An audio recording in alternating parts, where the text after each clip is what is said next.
목기린 씨 타세요. 두 번째 이야기. 창문과 손잡이라.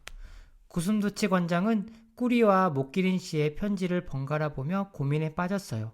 버스에 창문 하나를 더 내고 기둥, 손잡이를 세우는 건 그리 어려운 일이 아니었어요.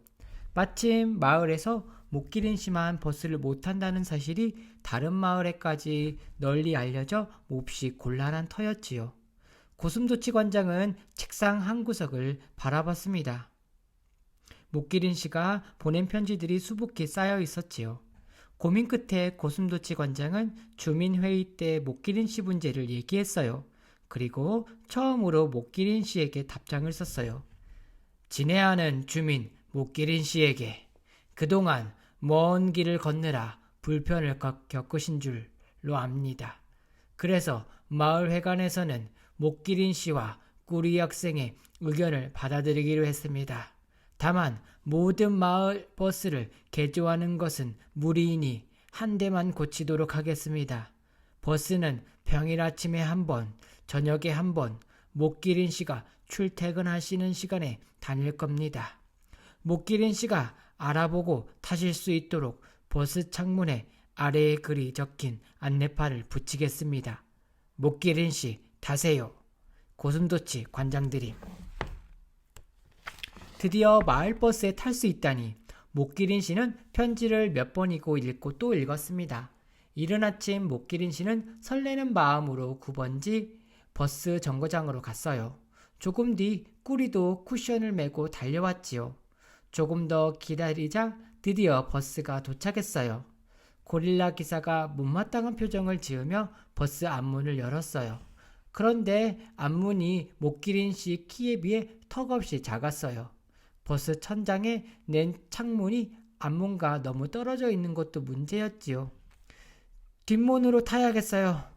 뒷문이 천장 창문과 가까운 걸 보고 목기린 씨가 말했어요.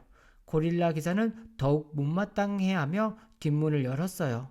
버스가 다음 정거장에 도착해야 할 시간이 얼마 안 남았거든요. 고릴라 기사는 이번에도 목기린 씨가 버스에 못 타면 그냥 출발하기로 마음먹었어요. 목기린 씨는 키를 조금이라도 더 낮추어 보려고 뒷문 문턱에 걸쳐 앉았어요. 그런 다음 온 힘을 다해 목을 구부린 채 조심조심 몸을 버스 안으로 들이밀었어요. 조금씩 작은 문에 기다란 목을 밀어넣은 목기린 씨가 마침내 버스 바닥에 자리를 잡았어요. 힘내! 조금만 더! 힘내! 곧이어 천장에 난 창문으로 땀에 젖은 목기린 씨의 얼굴이 솟았습니다. 와! 성공이에요, 성공! 꾸리가 목기린 씨의 다리를 껴안고 환호했어요. 목기린 씨 얼굴이 버스 밖에 있어 표정을 볼 수는 없었지만 분명히 웃고 있을 거라 생각했지요. 고릴라 기사가 서둘러 페달을 밟자 버스가 출발했어요. 목기린 씨는 고개를 돌려 버스가 지나온 길을 봤어요. 매일같이 걸었던 길을 오늘은 버스를 타고 지나고 있어요. 다리를 전혀 움직이지 않는데도 몸이 앞으로 나가고 있어요. 그것도 아주 빨리요. 목기린 씨는 울어버리고 싶을 만큼 감격스러웠답니다. 멀찌감치 뒤에서 버스 한 대가 다가왔어요. 버스가 너무 빨리 달려와 목기린 씨는 겁이 났지만 마을버스와는 다른 찻길로 오고 있어 안심했어요. 그때였어요. 고릴라 기사가 갑자기 속도를 올리더니 찻길을 옮겼어요.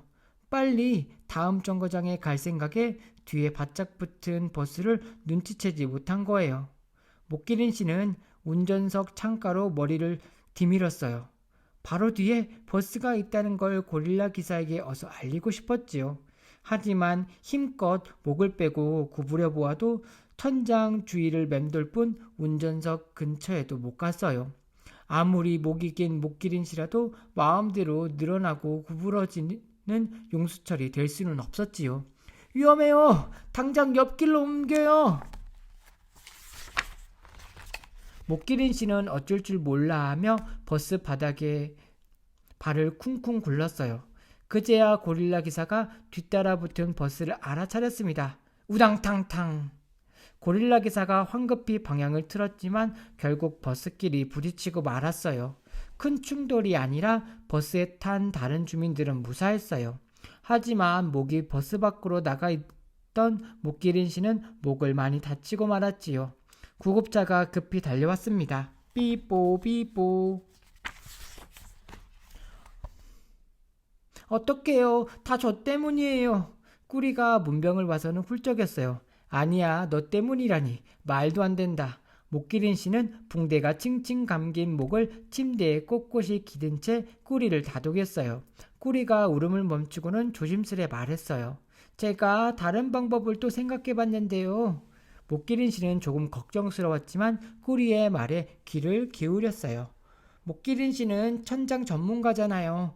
버스 천장을 목기린 씨가 만들 수는 없나요? 좀 더 안전하게요. 꾸리의 말에 목기린 씨는 곰곰이 생각에 잠겼어요.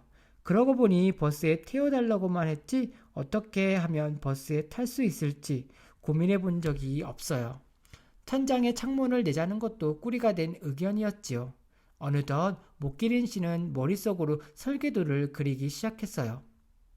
천장을 훌쩍 높인 마을버스 설계도를요.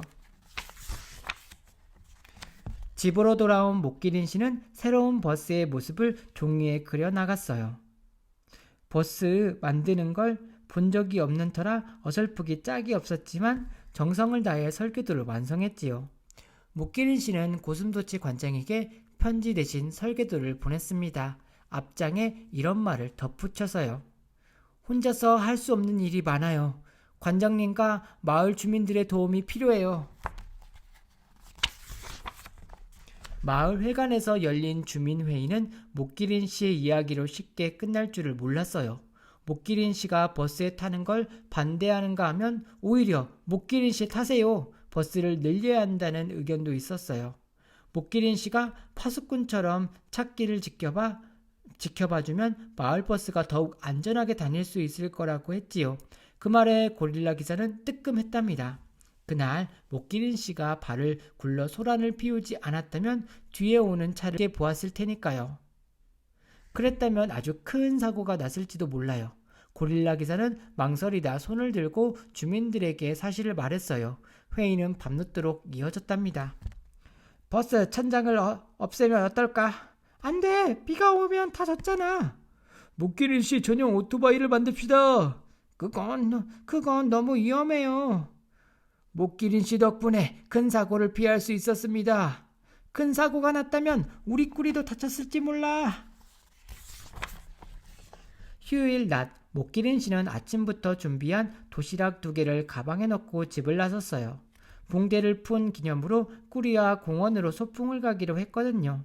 대문을 막 지나려는데 우편함에 편지 한 통이 비죽 나와 있었어요. 고슴도치 관장이 보낸 편지였어요.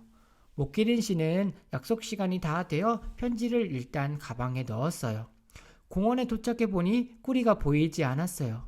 목기린 씨는 주위를 두리번거려 공원버스 정거장에 있는 꾸리를 발견했어요. 꾸리도 목기린 씨를 보고는 재빠르게 달려왔어요. 제가 금방 뭘 봤는지 아세요? 무얼 봤는데? 목기린 씨 타세요. 버스가 지나가는 걸 봤어요. 지금은 한낮인데? 게다가 오늘은 휴일이잖아. 하지만 분명히 본걸요? 조금 전에 건너편 길로 지나갔으니까 버스가 곧 이리로 돌아올 거예요. 꾸리가 찾기를 가리켰어요. 목기린 씨는 정거장 의자에 앉아 찾기를 내다봤어요. 짐을 잔뜩 실은 트럭 한 대가 언덕을 내려오고 있을 뿐 버스는 아직 보이지 않았어요.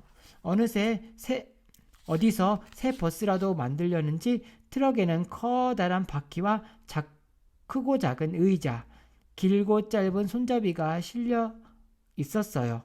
누가 쓰려는 건지 등받이가 유난히 길쭉한 의자도 척 올라가 있었답니다. 트럭이 이내 큰 소리를 내며 목기린 씨와 꾸리 앞을 지나갔지만 둘은 눈여겨볼 생각도 못하고 이제나 저제나 버스가 오기만을 기다렸어요. 어찌된 일이지? 꾸리가 잘못 본 걸까? 아니면 깜박하고 안내판을 그대로 둔 건가? 그래, 그럴지도 몰라. 한데 그것도 아니라면 생각에 잠겨있던 목기린 씨가 갑자기 가방을 열었어요. 관장에게서 온 편지가 그제야 생각난 거예요. 건너편으로 지나간 버스가 다시 나타나기를 기다리며 목기린 씨는 조심스레 편지를 열어보았습니다. 목기린 씨의 설계도와 마을 주민들의 의견을 바탕으로 버스를 새롭게 고쳤습니다. 목기린 씨, 이제부터는 마음껏 버스를 타세요. 주신, 앞으로도 마을 버스는 계속 고쳐나갈 겁니다. 화목마을 주민이라면 모두가 안전하게 탈 수 있도록. 목기린 씨 타세요. 이야기 끝.